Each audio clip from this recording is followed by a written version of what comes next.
Chers auditeurs, dear listeners, bonjour. Welcome in comdarchipodcast Season 3. Saison 3, dans le monde fascinant des architectes. And in the architectural projects. Je suis Anne-Charlotte Depondt, passionnée d'architecture et docteur des universités en histoire de l'archi. I am one of the spokespersons of Anne-Charlotte, who is a PhD in architecture history. Merci. Thank you. D'être avec moi aujourd'hui. To be with us today. Et And maintenant, now, lundi en français, place au talent. and Wednesday, let's talk projects. In English, of course. Bienvenue dans Comme d'Archi.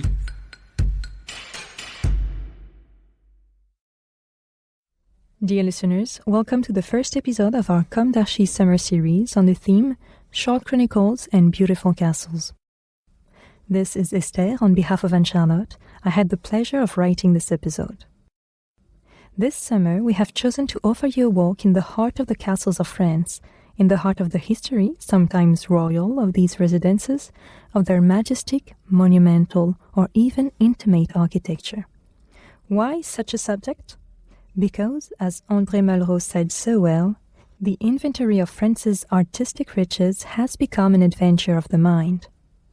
Representative of the successions of architectural movements, a number of castles have known Romanesque, Gothic, Grand Siècle, Ancien Régime, and even Romanticism for today's theme, the Castle of Clisson. The Castle of Clisson is a medieval castle mainly from the 11th and 15th centuries. It is located in Loire-Atlantique, a monument of the Vendée Bocage, a natural landscape of France composed of fields surrounded by coppice, hedges, or groves. It is a strategic and defensive point of the Marche de Bretagne, the old border between the Brittany region and France.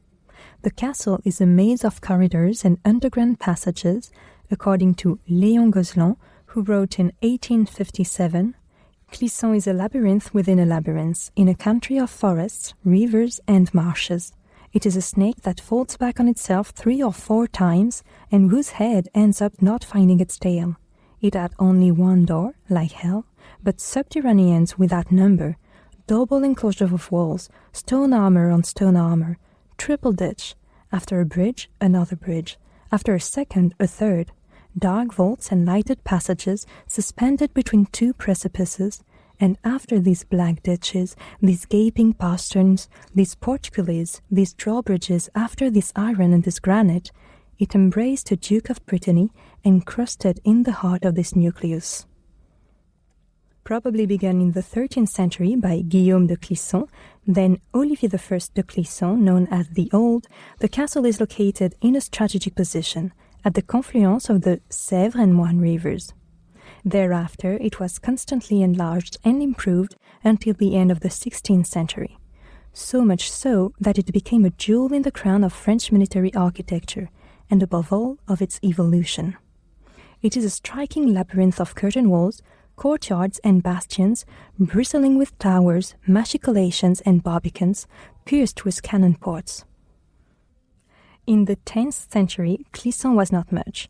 A dry hillside, an almost uncultivated valley, a few wooden towers on a rock. In the 11th century, stone replaced wood. The enclosure was reinforced by a first keep not far from the present keep. A church was also built. In the 12th and 13th centuries, the main tower with 2 half-towers was built. The sides contained the dwellings, offices, kitchens, chapel, ducal apartments, and a large hall. Built on a rocky spur, the polygonal enclosure is protected by a double row of moats. The construction is characteristic of Romanesque fortifications. It has a square tower with a helical screw, a compound pile, and a rampant vault, arched bays and regularly alternating courses of granite rubbles and small courses of wedges. Before reaching the Lord's residence, it is necessary to cross 4 bridges, some of which are movable, over deep ditches, pass through half a dozen gates, and go through 3 solidly defended structures. The route is winding and defensive. Later, Olivier V de Clisson had the large eastern dwelling built. It consists of 3 large rooms on top of each other, which can be seen on the north gable end where the floor anchors can still be seen. In the 15th century, the Duke François II of Brittany, probably born in Clisson, made the castle his main residence. Between 4064 and 4088, he carried out a complete restructuring. He fortified the vulnerable parts of the enclosure, extended the curtain wall to the north, and enlarged the castle to the west.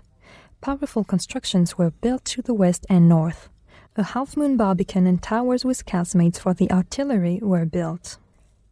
Towards the end of the 16th century, ramparts, bastions with Aurelians, masonry element built at the corner of a bastion to protect from cannons, a large outer moat with a counterscarp and glacis were added. The castle of Clisson is still one of the defensive bastions of Brittany. However, it was deserted in the middle of the 18th century and then burned down by Republican troops during the Vendée Wars. The castle's furniture was sold and the archives partly destroyed. The dungeon completed its ruin after having suddenly collapsed, it seems, on a Christmas night in the 17th century. In 1807, the ruins were bought by the sculptor François-Frédéric Lemot. They became a huge neo-Gothic medieval folly in his estate called La Garenne-Lemot. The sculptor carried out a restoration in the romantic taste of the time. The dwellings are marked by the monumental remains of the curtain walls and the large Gothic kitchens, topped by a castral chapel with oratory and hagioscope window. Clisson is then the center of an exceptional convergence, a town of diffusion of Italian rustic architecture. Romantic artists were attracted by the picturesque river Sèvres and the grandeur of the ruins left by the infernal columns of the Vendée Wars. The devastated town was gradually rebuilt on the Italian model of Tivoli. Restored several times between 1974 and 1993, the Castle of Clisson is today classified as a historical monument. Its remains are sublime, grandiose, and terrifying.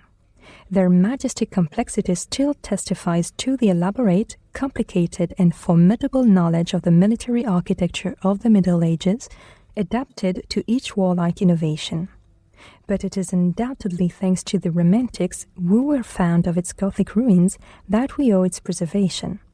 Thus, passed through the ages, the Castle of Clisson remains a jewel of French know-how.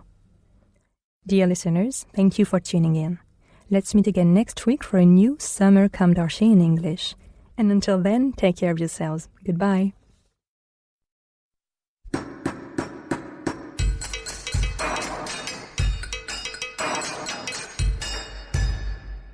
Thank you for listening. Thanks to Julien Rebours, sound engineer, who is collaborating with us today. Don't forget to tune in to our previews on Instagram at comdarchipodcast. If you enjoy this podcast, don't hesitate to promote it by giving it 5 stars and a little comment on Apple Podcast or on your favorite podcast platform. And above all, subscribe to listen to all of our episodes for free. See you soon, and until then, take care of yourself.